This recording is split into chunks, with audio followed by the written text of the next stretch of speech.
परिचय। बच्चों, आज हम अवकल समीकरण सीखेंगे। तो प्रश्न है कि हमें अवकल समीकरण को सीखने की आवश्यकता क्यों है? क्या कोई बता सकता है? सर, क्योंकि अवकल समीकरण एक अभिव्यक्ति है जो मात्राओं और उनके परिवर्तन की दर से संबंधित है। बहुत अच्छा। कोई और? सर, क्या हम अवकल समीकरण के माध्यम से विकास दर का वर्णन कर सकते हैं? हाँ, और एक अवकलन समीकरण का हल केवल एक संख्या नहीं है, अपितु एक फलन भी है। क्या यह दिलचस्प नहीं है? चलो अब शुरू करते हैं। इस पाठ में आप जानेंगे कि अवकलन समीकरण को कैसे हल करते हैं। उद्देश्य। इस पाठ के अंत में आप निम्न करने में सक्षम हो जाएंगे। अवकल समीकरण की कोटि और घात ज्ञात करना। अवकल समीकरण के व्यापक और विशिष्ट हल ज्ञात करना। दिए हुए व्यापक हल वाले अवकल समीकरण का निर्माण करना। पृथक्करण चर विधि द्वारा अवकल समीकरण द्वारा हल निकालना। समघातीय अवकल समीकरण को हल करना और रैखिक अवकल समीकरण को हल करना। आधारभूत संकल्पनाएं। एक समीकरण जिसमें स्वतंत्र चर, आश्रित चर एवं उनके अवकलज सम्मिलित होते हैं, एक अवकलन समीकरण कहलाता है। एक ऐसा अवकलन समीकरण जिसमें केवल एक स्वतंत्र चर सम्मिलित होता है, सामान्य अवकल समीकरण कहलाता है। उदाहरण के लिए dy बटा dx minus x log x बराबर 0। अवकल समीकरण की कोटि। अवकलन समीकरण की कोटि अवकल समीकरण में उपस्थित उच्चतम अवकलज होती है। उदाहरण के लिए 1 बटा x गुणा d2y बटा dx वर्ग बराबर e की घात x एक अवकल समीकरण है। उच्चतम कोटि वाले अवकलज अर्थात d2y बटा dx वर्ग की कोटि 2 होती है। अवकल समीकरण की डिग्री यानी घात। अवकल समीकरण में उपस्थित उच्चतम कोटि के अवकलज की उच्चतम घात उस अवकलज समीकरण की घात कहलाती है। उदाहरण के लिए 1 बटा x गुणा d2y बटा dx वर्ग बराबर e की घात x एक अवकल समीकरण है। इसे इस रूप में भी लिखा जा सकता है। 1 बटा x गुणा d2y बटा dx वर्ग संपूर्ण घात 1 बराबर e की घात x, अर्थात उच्चतम कोटि के अवकलज की घात 1 है।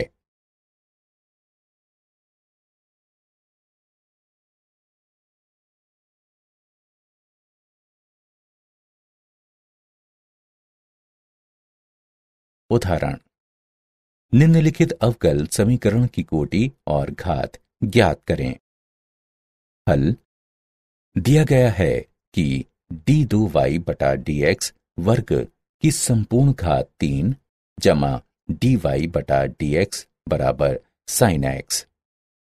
इस अवकल समीकरण में कोटि 2 है और घात 3 है। अवकल समीकरण का व्यापक एवं विशिष्ट हल। व्यापक हल।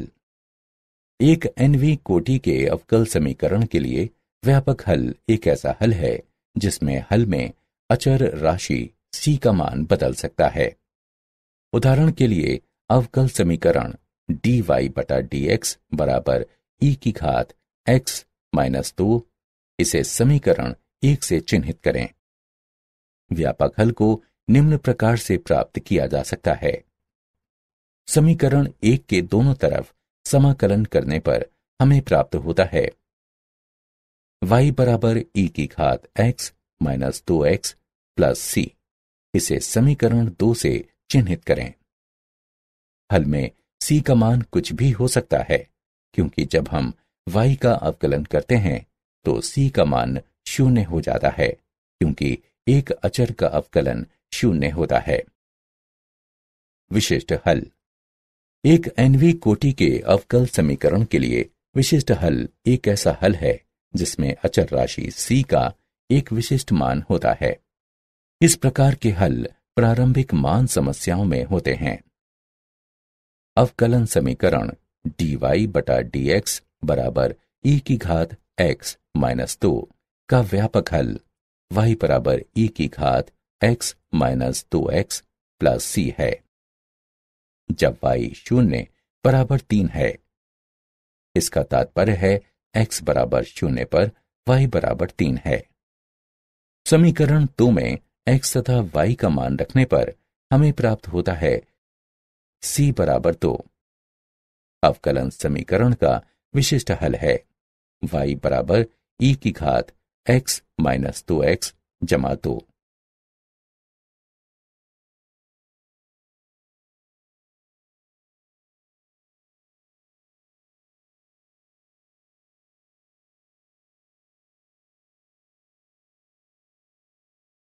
उदाहरण। अवकलन समीकरण dy बटा dx बराबर 4x माइनस 2 का विशिष्ट हल ज्ञात कीजिए। जब x बराबर 3 है तब y बराबर 5 दिया गया है।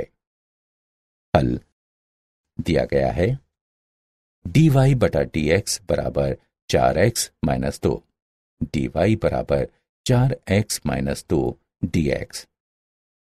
दोनों पक्षों का समाकलन करते हैं। y के सापेक्ष 1 का समाकलन बराबर x के सापेक्ष 4x माइनस 2 का समाकलन। y बराबर 2x वर्ग माइनस 2x प्लस c व्यापक हल है। जब y बराबर 5, x बराबर 3 हो तब 5 बराबर 2 गुणा 3 वर्ग माइनस 2 गुणा 3 प्लस c। 5 बराबर 18 माइनस 6 प्लस c। 5 माइनस 12 बराबर c बराबर माइनस 7। दी गई प्रारंभिक स्थिति के लिए विशिष्ट हल y बराबर 2x वर्ग माइनस 2x माइनस 7 है।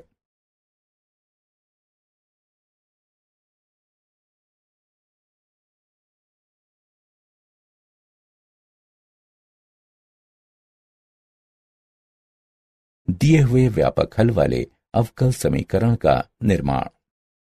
स्वेच्छ अचर युक्त तथा xy में एक दिए गए समीकरण से एक अवकलन समीकरण का निर्माण करने के लिए दिए गए समीकरण को x के सापेक्ष निरंतर उतनी बार अवकलित किया जाता है जब तक एक स्वेच्छ अचर न आ जाए। इन समीकरणों का उपयोग स्वेच्छ अचर को हटाने के लिए किया जाता है। स्वेच्छ अचर को हटाने से प्राप्त समीकरण को वांछनीय अवकलन समीकरण कहा जाता है। सामान्यतः यदि दो चरों के बीच का समीकरण में n स्वेच्छ अचर हैं, तब इन स्वेच्छ अचरों को हटाकर प्राप्त हुआ अवकलन समीकरण n कोटि का होगा। महत्वपूर्ण बिंदु। एक रेखा का समीकरण y बराबर mx प्लस c है, जहां m और c स्वेच्छ अचर हैं। 2. मूल से होकर गुजरने वाली एक रेखा का समीकरण y बराबर mx होता है, जहां m एक स्वेच्छ अचर है। 3. वृत्त का समीकरण जिसका केंद्र h k तथा त्रिज्या r है। x माइनस h पूरे का वर्ग प्लस y माइनस k पूरे का वर्ग बराबर r वर्ग है।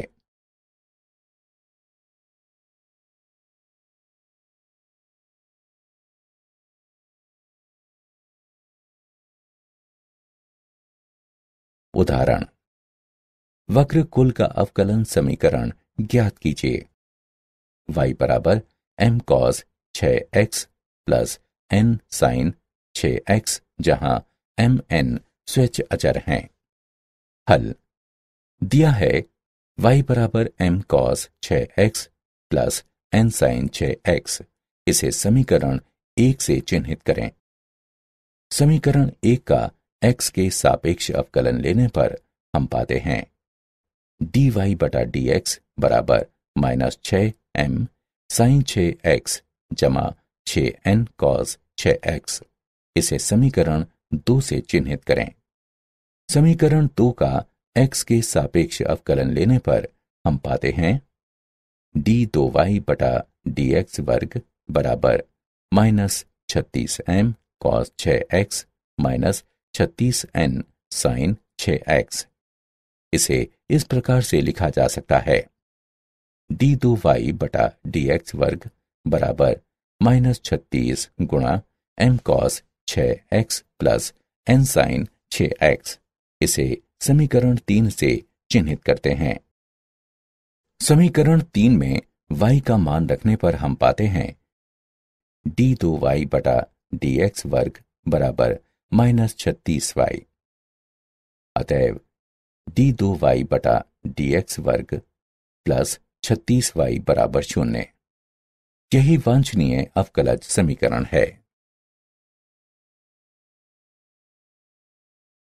प्रथम कोटि एवं प्रथम घात के अवकल समीकरण को हल करने की विधियां। पृथक्करणीय चर वाले अवकल समीकरण। अवकलज समीकरण निम्नलिखित रूप का होता है dy बटा dx बराबर fx बटा gy या gy बटा fx या fx गुणा gy। उन्हें क्रमशः इस तरह से लिखा जा सकता है gy dy बराबर fx dx या dy बटा gy बराबर dx बटा fx या dy बटा gy बराबर fx dx एवं इसके पश्चात वे समाकलित हों। उदाहरण, अवकल समीकरण को हल कीजिए। dy बटा dx बराबर e की घात x minus Y plus x वर्ग गुणा e की घात घटा y। हल दिया है dy बटा dx बराबर e की घात x घटा y प्लस x वर्ग गुणा e की घात घटा y। दाएं पक्ष से e की घात घटा y उभयनिष्ठ लेने पर हमें मिलता है dy बटा dx बराबर e की घात x प्लस x वर्ग गुणा e की घात घटा y। चरों का पृथक्करण करते हैं तथा हमें मिलता है e की घात y dy बराबर e की घात x प्लस x वर्ग dx। दोनों पक्षों का समाकलन करने पर हमें मिलता है y के सापेक्ष e की घात y का समाकलन बराबर x के सापेक्ष e की घात x जमा x वर्ग का समाकलन, अर्थात e की घात y बराबर e की घात x प्लस x घन बटा 3 प्लस c। ये दिए गए अवकलन समीकरण का व्यापक हल है।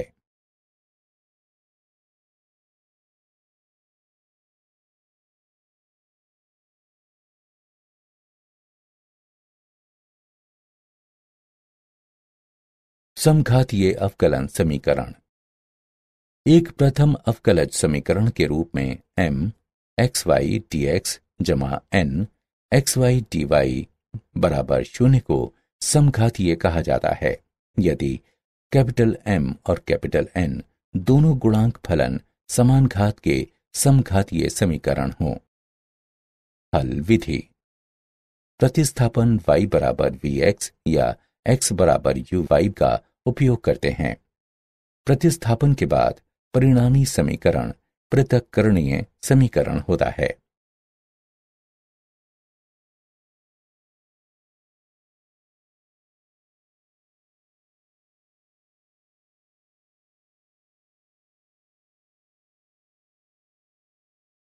उदाहरण, अवकल समीकरण को हल कीजिए।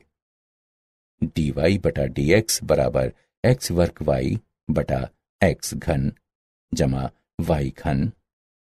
हल दिया है dy बटा dx बराबर x वर्ग y बटा x घन जमा y घन। इसे समीकरण 1 नाम दीजिए। ये एक समघातीय अवकलन समीकरण है। हम y बराबर vx रखेंगे। x के सापेक्ष दोनों तरफ अवकलन करने पर dy बटा dx बराबर x गुणा dv बटा dx जमा v। अतएव समीकरण 1 को इस प्रकार लिखा जा सकता है, v जमा x गुणा dv बटा dx बराबर vx घन बटा x घन जमा v घन गुणा x घन, v जमा x गुणा dv बटा dx बराबर v बटा 1 जमा v घन, x dv बटा dx बराबर v बटा 1 जमा v घन घटा v, जो बराबर होगा v घटा v की घात 4 बटा 1 जमा v घन के। दोनों पक्षों पर समाकलन करते हैं तथा हमें प्राप्त होता है x के सापेक्ष 1 बटा x का समाकलन बराबर घटा v के सापेक्ष 1 जमा v घन बटा v की घात 4 का समाकलन। x के मोड का लॉग बराबर 1 बटा 3 v घन घटा v के मोड का लॉग जमा लॉग c। v x के मोड का लॉग बटा c बराबर 1 बटा 3 v घन। यह इंगित करता है v x बटा c बराबर e की घात 1 बटा 3 v घन। यह इंगित करता है कि y बटा c बराबर e की घात x घन बटा 3 y घन अथवा y बराबर c गुणा e घात x घन बटा 3 y घन। रैखिक अवकलन समीकरण। रैखिक अवकलन समीकरण dy बटा dx जमा py बराबर q का हल, जहां p और q केवल x के फलन हैं, निम्नलिखित हैं। जहां i डॉट f समाकलन गुणक का प्रतीक है तथा इसे नीचे दिए गए सूत्रों के माध्यम से प्राप्त किया जा सकता है। i डॉट f बराबर e की घात x के सापेक्ष p का समाकलन। यदि अवकलन समीकरण dx बटा dy जमा px बराबर q के रूप में हो, जहां p और q y के फलन हैं और न कि x के या अचर के, इस स्थिति में समाकलन समीकरण i डॉट f बराबर e की घात y के सापेक्ष p का समाकलन है और हल x गुणा i डॉट f बराबर y के सापेक्ष q गुणा i डॉट f का समाकलन जमा c है। नोट: यदि dy बटा dx का गुणांक इकाई न हो तब इसे इस दौरान इकाई बनाया जाना चाहिए।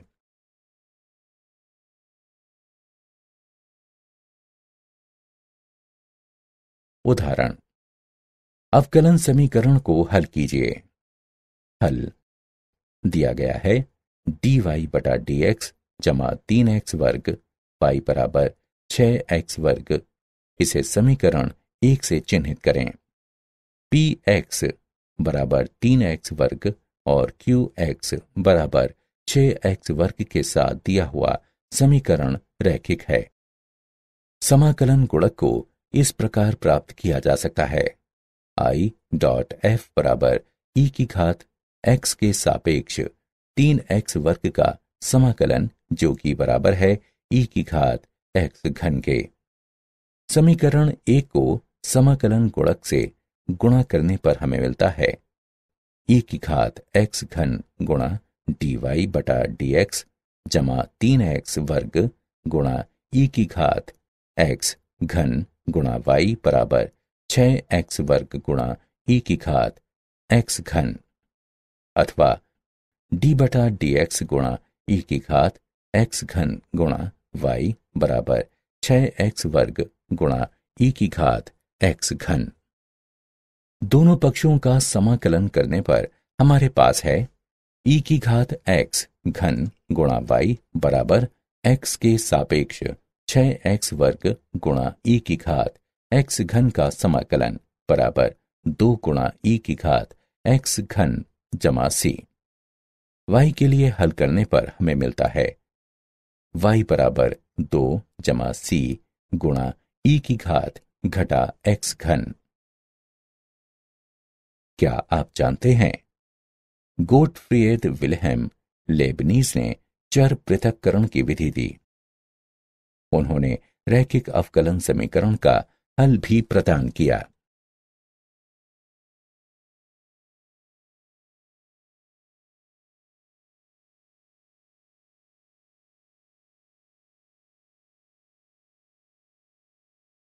सारांश। आइए हमने जो कुछ सीखा है उसे संक्षेप में दोहराएं। एक समीकरण जिसमें स्वतंत्र चर, आश्रित चर एवं उनके अवकलज सम्मिलित होते हैं, एक अवकलन समीकरण कहलाता है।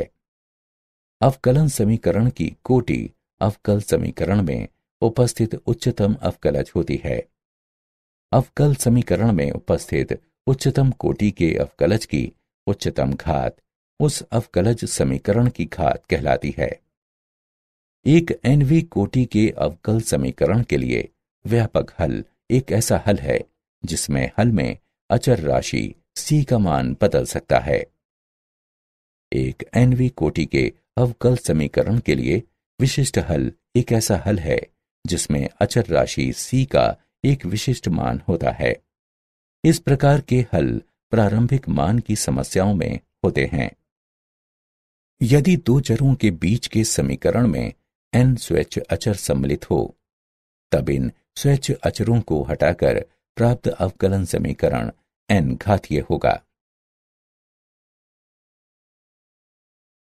पृथक्करणीय चर के साथ अवकलन समीकरण में सर्वप्रथम हम चरों का पृथक्करण करते हैं एवं फिर उनका समाकलन करते हैं। प्रथम कोटि के अवकलन समीकरण के निम्न रूप को समघातीय कहा जाता है यदि दोनों गुणांक फलन m तथा n एक समान घात के समघातीय समीकरण हो।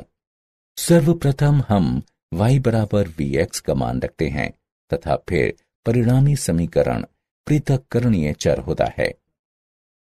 रैखिक अवकलन समीकरण dy बटा dx जमा py बराबर q का हल y गुणा समाकलन गुणक बराबर x के सापेक्ष q गुणा समाकलन गुणक का समाकलन जमा c, जहां i डॉट f समाकलन गुणांक का प्रतीक है, बराबर e की घात x के सापेक्ष p का समाकलन, जहां p तथा q x के फलन हैं। यदि अवकलन समीकरण के रूप में dx बटा dy जमा px बराबर q लिया जाता है, तब इसका हल है x गुणा समाकलन गुणांक बराबर y के सापेक्ष q गुणा समाकलन गुणांक का समाकलन जमा c, जहां i डॉट f बराबर e की घात y के सापेक्ष p का समाकलन, जहां p और q y के फलन हैं, न कि x या अचर के।